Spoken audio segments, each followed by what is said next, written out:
Entreprendre, c'est commencer quelque chose. C'est ce que je vous convie à tous de faire aujourd'hui. Commencer quelque chose. Même si pour nombreux, entreprendre est réservé à une certaine catégorie de personnes, moi je vous dis commencer quelque chose. Mais surtout, faites attention de bien vous faire former pour mieux vous orienter dans ce domaine qui est l'entrepreneuriat. C'est un peu dans cet état d'esprit que nous aimerions commencer ou alors débuter ce nouveau numéro de Mon Business. Madame, messieurs, bonsoir et bienvenue à tous.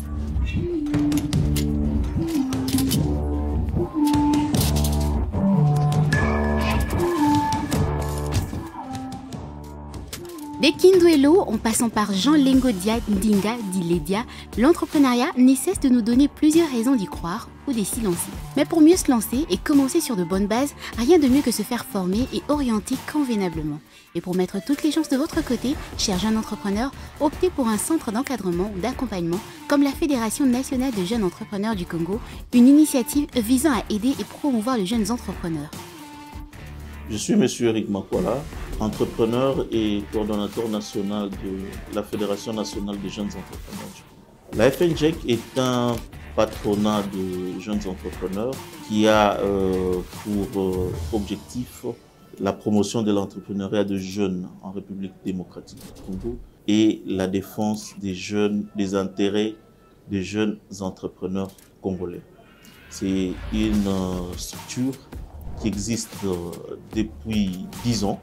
Nous sommes installés dans 21 provinces à travers les 26 qui comptent la République démocratique du Congo et notre action s'organise autour de 4 axes prioritaires, à savoir le réseautage, la formation, l'accompagnement et les lobbying. Le premier objectif dans cette création, c'était de mettre en place ces cadres qui réuniraient les jeunes entrepreneurs pour qu'ils échangent, pour qu'ils puissent se réseauter. Nous affirmons que beaucoup reste encore à faire parce que le parcours est très long. Le monde entrepreneurial est un monde transversal où chaque jour nous avons à faire, où chaque jour nous devons innover, où chaque jour nous devons apporter de nouvelles choses dans ces secteurs. Il n'y a rien de plus confiant dans la vie que d'être orienté comme notre entrepreneur du jour, Jordan Nankomo, qui, grâce à l'appui de la FNJEC, a su monter son propre business 243 Entrepreneurs Sarlu, une entreprise qui a vu le jour il y a près de 2 ans. C'est donc avec notre invité que nous parlerons de la Fédération nationale de jeunes entrepreneurs du Congo, FNJEC en sigle, mais aussi de son propre business 243 Entrepreneurs Sarlu.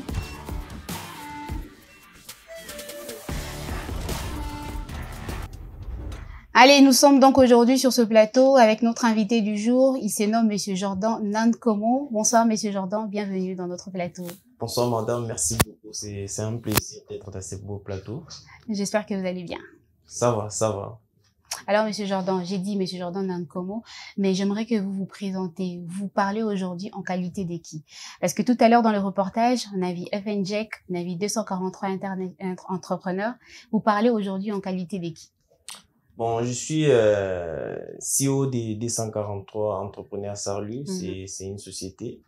Et je suis aussi cadre au sein de la Fédération nationale des jeunes entrepreneurs qui dirige M. Eric Makwala. Okay. Donc, je fais partie de son cabinet aussi ambassadeur de tous les jeunes qui sont affiliés au sein de la fédération. D'accord. Alors, c'est ce que nous allons faire aujourd'hui, c'est parler d'abord de FNJEC, parce que c'est FNJEC qui a produit 243 Entrepreneurs Sarlu. Exact. Comment a vu le jour FNJEC?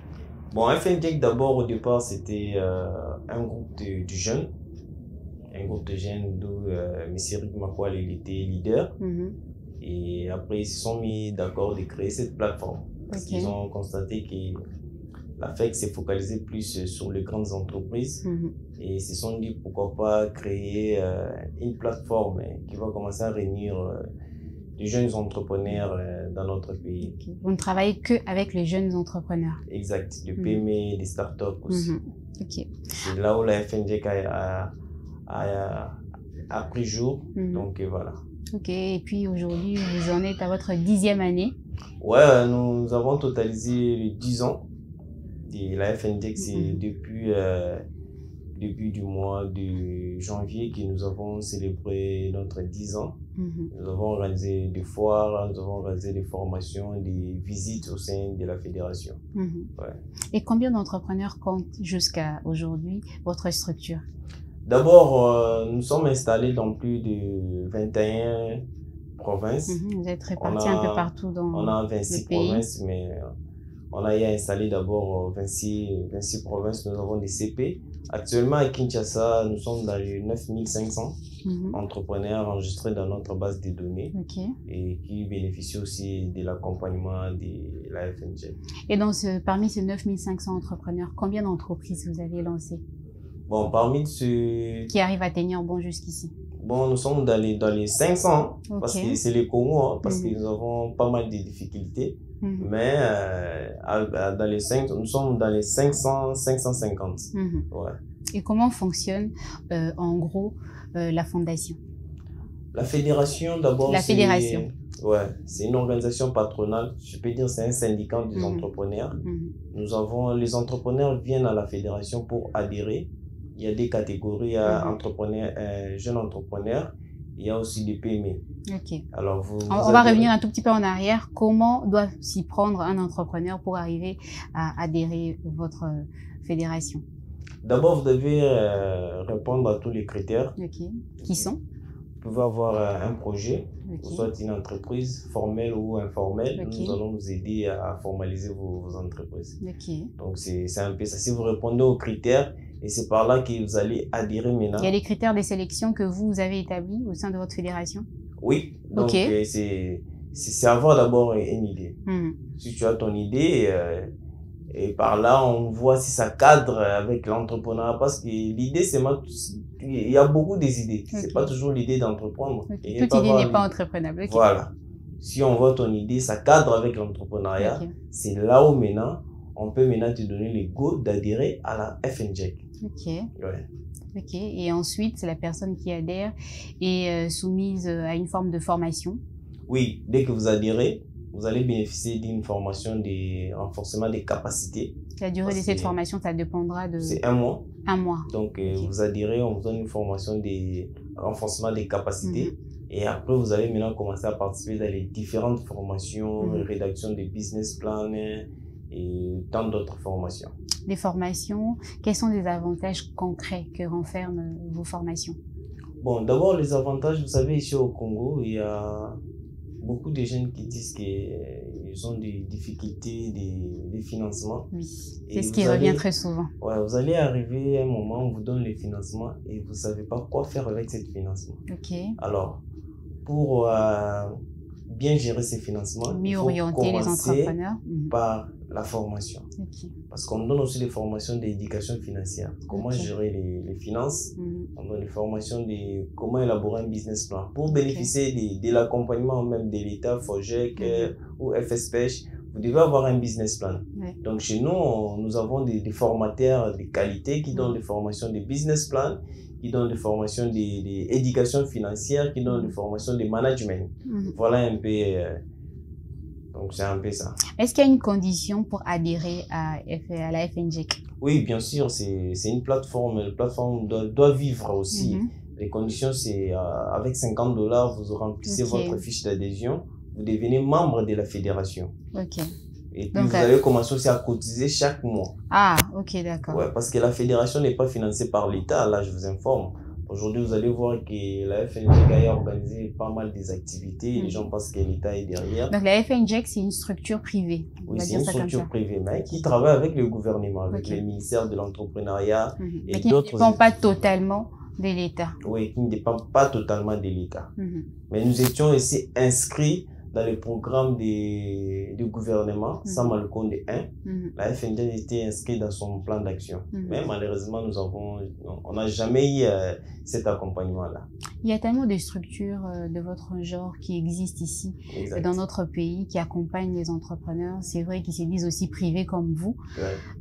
Comment vous arrivez à vous démarquer de ces structures-là? Oui, bon... De un, c'est surtout là, vous allez voir beaucoup, c'est limite juste ici à Kinshasa. Mais nous sommes dans 26 provinces. Ils ne sont pas implantés provinces à l'intérieur du pays. Ouais, et puis vous allez voir, la plupart de ces structures, ils n'ont même pas de bureau. Okay. Mais si vous allez voir, visiter nos bureaux, vous allez voir, nous avons des installations, nous avons des espaces de coworking, nous avons des salles de réunion, nous avons des salles de formation. Donc, nous mettons des jeunes entrepreneurs dans de bonnes conditions. Aujourd'hui, les entrepreneurs, ils peuvent manquer l'argent pour payer les loyers des bureaux. Mais la FNJEC, parce que nous avons créé centre de l'entrepreneuriat au sein de la FNJEC. Okay. La FNJEC donne la possibilité aux jeunes qui viennent de se lancer d'avoir un espace de travail. Le cercle d'entrepreneurs. Voilà. Okay. Donc, c'est la différence entre la fédération et d'autres structures. Ok. Ouais. Alors aujourd'hui, vous fêtez vos 10 ans cette année, 10 ans d'existence de la FNJEC. Que représentent ces 10 ans d'existence? D'abord, c'est un honneur pour nous de totaliser ces 10 ans. Parce que dans les 10 ans, nous avons accompagné beaucoup de jeunes qui ont bénéficié des financements des FOJEC. Parce que nous sommes. Vous avez dit que vous avez lancé près de 500 business. Ouais, mais dans les 500 là, il y a eu au moins 50 qui ont bénéficié des financements des FOJEC. Okay. Partout dans les provinces. Il y a aussi plus de 200 qui ont bénéficié des financements du PADEMPM. PADEMPM, c'est le programme du gouvernement qui a donné les subventions aux jeunes entrepreneurs. Grâce à la fédération, les jeunes entrepreneurs affiliés à la fédération, ils ont eu à bénéficier de cet accompagnement-là, des PADEMPM, l'accompagnement financier, et ils ont eu à bénéficier aussi de l'accompagnement des FOJEC qui est notre partenaire direct. Ok, par là, j'entends des actions marquantes durant ces 10 ans. Y a-t-il d'autres actions marquantes comme ça qu'a accompli la FNJEC? Oui, bien sûr, nous avons eu, grâce à la FNJEC, nous avons eu à participer au grand salon Osiane à Brazzaville, d'où nous étions accompagnés par l'ARSP, qui est le partenaire aussi de la FNJEC. Nous étions à Kenya, avec notre commission des entrepreneurs étudiants, parce qu'au sein de la fédération, nous avons aussi commission étudiants. Nous avons eu à Kenya, nous étions aussi à Paris, avec quelques jeunes entrepreneurs, nous avons représenté la RDC. Ce sont des actions qui ont marqué notre 10 ans, parce que ce n'était pas facile quand on a lancé la fédération. On imagine. Ouais, ce n'était pas facile. Déjà pour vous faire accepter. Ouais, c'était pas facile. Mais aujourd'hui, si les coordonnateurs, ils nous représentent partout, ils voyagent pour représenter les pays, chercher des opportunités pour les jeunes entrepreneurs. Donc, ça prouve que nous avons eu à faire quelque chose. Ok. C'est quoi le but, en gros, de la fédération? Le but de la fédération, c'est les réseautages, l'accompagnement, le lobbying aussi. Pourquoi le lobbying? Aujourd'hui, il y a beaucoup d'entrepreneurs qui ont des difficultés, par exemple, au guichet unique. Vous savez, pour avoir les documents de l'entreprise au guichet unique, c'est pas facile. Vous pouvez payer vos frais, mais pour avoir les documents, ça fait 6 mois. Et avec la fédération fait le lobbying auprès des guichets uniques pour que l'entrepreneur reçoive ces documents dans un bref délai. Et puis, il y a certains dossiers qui demandent la décision du ministre. Et l'entrepreneur, en passant par nous, l'entrepreneur peut trouver des solutions. Exactement. Donc c'est un peu ça le but vraiment de la fédération. Ok, nous comprenons qu'il y a tellement d'avantages à adhérer à la fédération. Exact. Et ces avantages, nous allons les entendre ou alors les écouter de la part d'un de vos membres. Il est membre de la FNJEC et c'est une personne qui a émergé, qui a su aussi monter son propre business. Exact. On y va et on se retrouve juste après.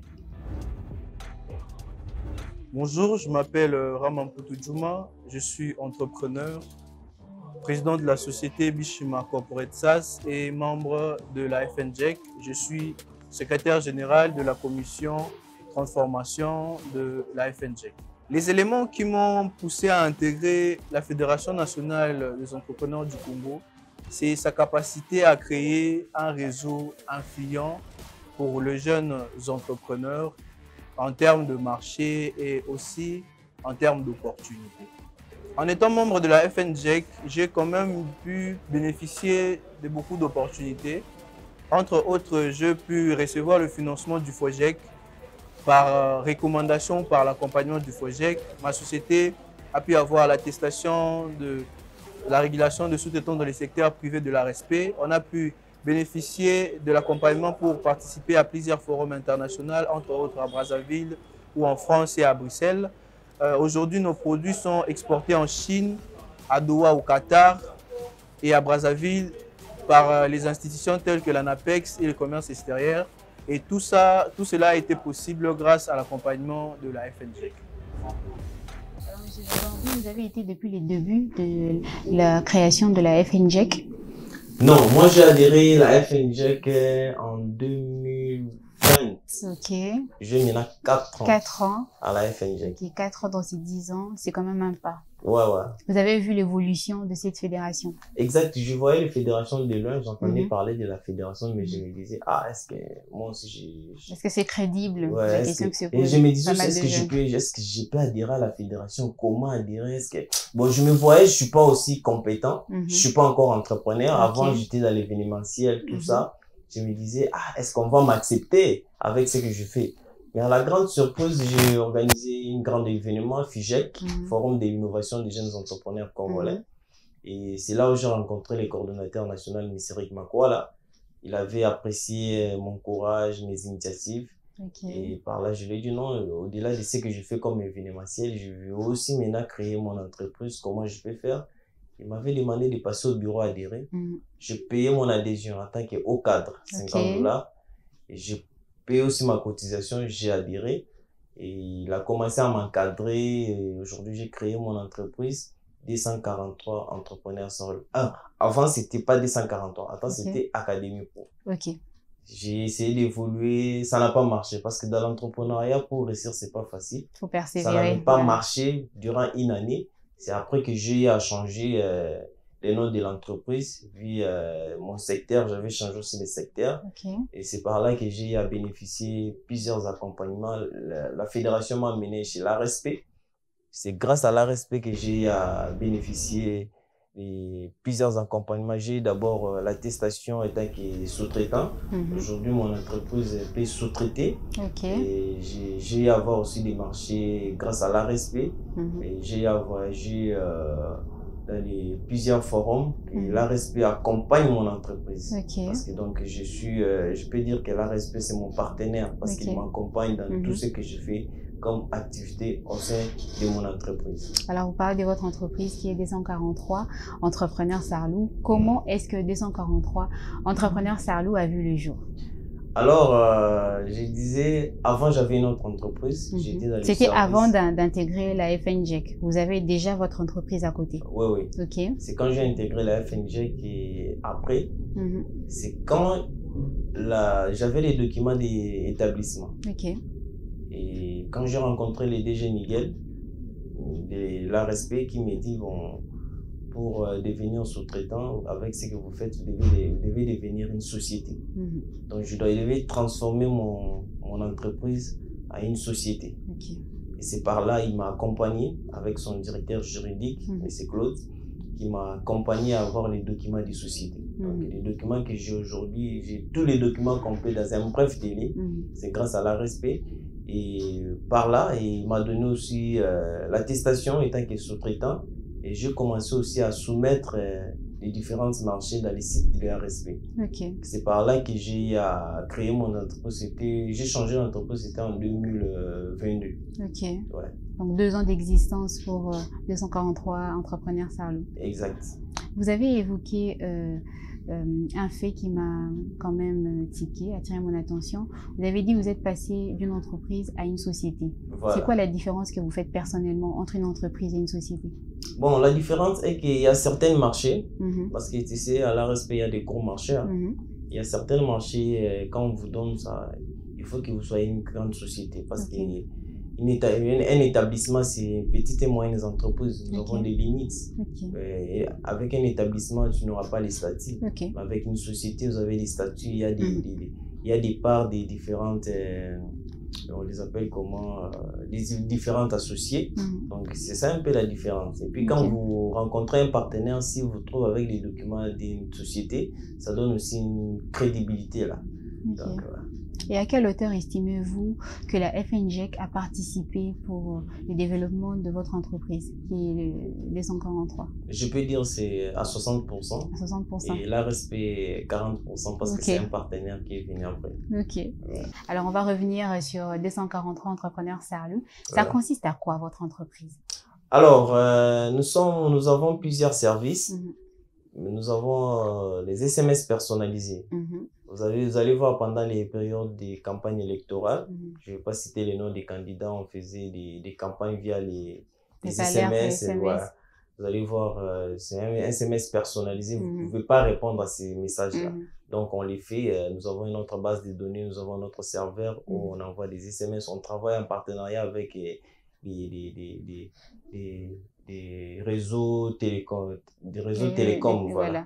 Exact. Okay. Et puis nous sommes aussi dans l'installation des caméras de surveillance et nous sommes aussi dans les services de sous-traitance. Et s'il y a une personne qui aimerait donner ces luxes-là, d'avoir vos services, comment est-ce que cette personne doit s'y prendre pour entrer en contact avec 243 Entrepreneurs Sarlou?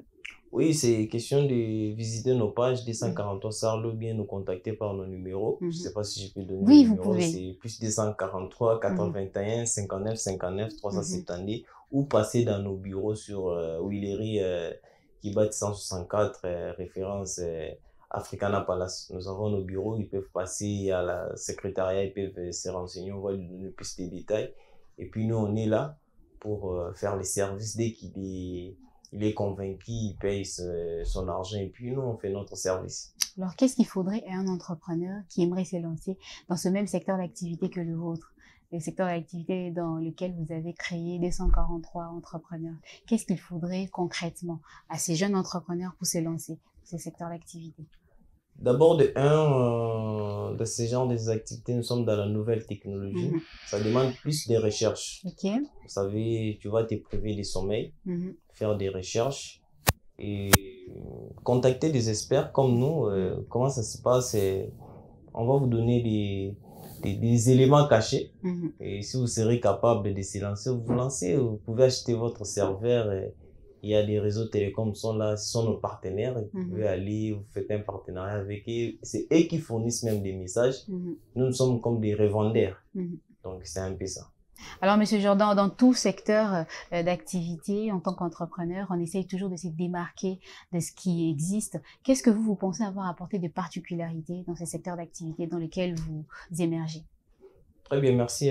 Vous savez, à l'époque, même à l'église, on était aussi des chefs des différents départements.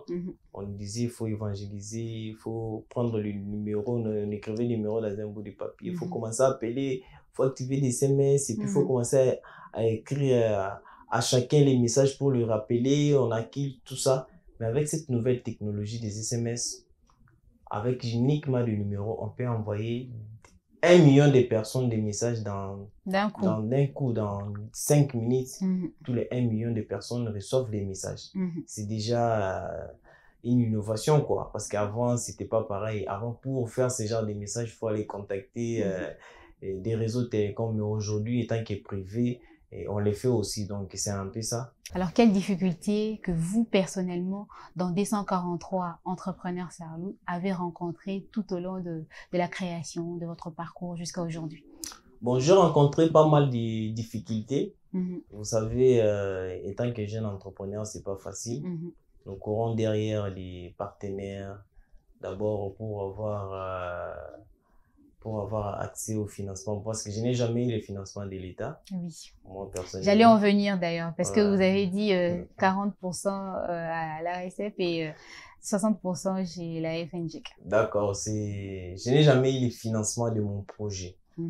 Mais au moins, si j'ai un contrat qui demande, il faut préfinancer. Il y a des partenaires qui m'aident, mais financer mon projet, je n'ai jamais eu ça. Donc, j'ai rencontré pas mal de difficultés dans mon parcours. Ce n'était pas facile, parce que d'abord, quand j'ai fini mes études, vous savez, à l'université, on ne donne pas vraiment... comme nous sommes dans l'informatique, il n'y a pas vraiment trop de pratiques, c'est trop de théorie. Il fallait que j'apprenne encore des formations professionnelles sur l'informatique, tout ça. Que vous approfondissiez vos... Voilà, parce que moi, je suis passionné de la communication marketing. Avant de créer mon entreprise, j'ai rencontré pas mal de difficultés. C'était pas facile qu'un partenaire t'accepte.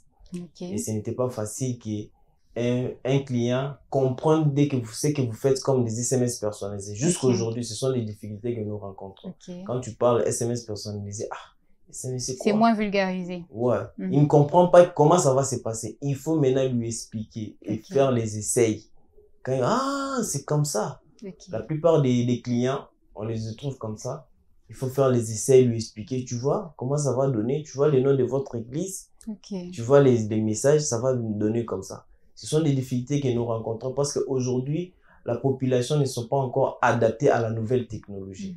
Donc, c'est un grand travail que notre gouvernement doit faire.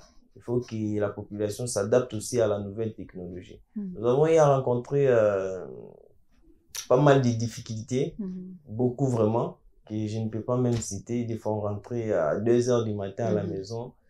Et donc, c'est tellement de sacrifices, tellement de concessions. Donc, l'entrepreneuriat, vraiment, c'est les sacrifices. Quand tu commences à entreprendre, tu dois te priver de beaucoup de choses. À l'époque, quand tu rentres le week-end, tu dois aller dans une boîte de nuit, mais c'est plus le cas ces derniers temps. Donc, je suis obligé, quand je rentre, je sais que je dois être devant mon PC pour servir un client, tout ça. Donc, je n'ai plus vraiment le temps pour moi-même. Okay. Donc, c'est un peu ça. Et comment voyez-vous 243 entrepreneurs sérieux d'ici 10 ans, 15 ans? Je crois que nous serons une grande entreprise parce que nous sommes en train de préparer encore d'autres services que nous allons ajouter. Ce sont des innovations en tout cas. Dans ma vision, je me suis toujours dit que je serai parmi les jeunes que les chefs de l'État disent que je vais créer des millionnaires. Parce que j'ai envie aussi de devenir millionnaire. Pour devenir millionnaire, il faut travailler. Il ne faut pas aller chercher des emplois, il faut créer ton propre emploi. Moi, je suis en train de créer mon propre emploi pour employer aussi d'autres jeunes, mes amis, mes collègues. Donc, je suis en train de me battre. Je sais que dans 5 ans, j'aurai une grande entreprise, en tout cas. Vous avez créé votre propre emploi, votre propre business. On aimerait savoir c'est parti à partir de quel capital, de combien? Bon, j'avais investi $1000. Okay. D'abord pour créer des logiciels qui pourraient me permettre de lancer mon entreprise et réunir encore quelques infographes parce que quand vous lancez une entreprise, vous avez besoin d'un logo, vous avez besoin d'une charte graphique, tout ça. Et c'est dans les $1000 là que j'avais à investir pour que je crée mon entreprise. Et les $1000 là, ce n'était pas mon argent parce que j'avais rien. C'était à l'occasion de mon anniversaire. Au lieu de demander les cadeaux, j'ai demandé à mes frères de me faire une enveloppe. De me faire une enveloppe, de cotiser pour moi, que j'ai créé une entreprise. C'est un témoignage que je dois profiter aussi de donner aux jeunes qui me suivent. Au lieu de cotiser l'argent pour l'anniversaire, les sorties, il faut faire l'effort au moins de créer une entreprise avec cet argent-là. Parce qu'aujourd'hui, nous sommes forts à faire des sorties avec des amis, dépenser $2000, $3000, de s'acheter l'iPhone 13. Mais après la fête, les matins, c'est toi qui galères encore. On est toujours dans la même galère. Voilà. Donc, c'était un peu ça. Mes frères m'ont soutenu. J'ai eu à investir. Aujourd'hui, je suis chef d'entreprise. Et voilà. Et à partir de vos $1000 jusqu'à aujourd'hui, votre entreprise a 2 ans d'existence. Vous pensez que vous avez progressé depuis votre capital jusqu'à aujourd'hui en termes de chiffre d'affaires? Je peux dire que j'ai progressé. Parce que je me retrouve d'abord ici dans ces plateaux. Je crois qu'ici, on ne reçoit pas n'importe qui. On reçoit aussi les entrepreneurs qui évoluent. Les personnes qui ont des idées. Ouais, voilà. Exact. J'ai évolué, je peux dire, je suis à... Je sais que vous n'avez pas encore atteint vos objectifs fixés. Ouais, mais je peux dire, je suis à 40%. En termes de pourcentage, 40%. Ouais. Ok, d'accord. 40%, c'est quand même une avancée. Exact. Pour 2 ans d'existence, ça va quand même. Ouais. Merci à vous, Monsieur Jordan. On est déjà arrivé à la fin de notre émission. J'espère que vous avez aimé ces moments passés ensemble avec nous. Très bien, j'ai aimé. C'est une très belle émission. Donc, la jeunesse doit se concentrer, doivent suivre aussi ces genres d'émissions pour être inspirés. Parce qu'aujourd'hui, s'il y a 1000 personnes qui nous ont suivis, peut-être même deux, peut-être inspirés, motivés à ces messages et ils peuvent aussi se lancer. Exactement. Voilà. C'est même le but de cette émission, vous inspirer dans le monde du business, dans le monde de l'entrepreneuriat. Madame, messieurs, merci à vous d'avoir été scotchés depuis les débuts de cette émission jusqu'à la fin. On espère que vous avez retenu quelque chose, qu'on vous a touché à partir de ces messages dégagés aujourd'hui pour ce numéro. On vous donne rendez-vous très prochainement. Portez-vous bien. Bonsoir.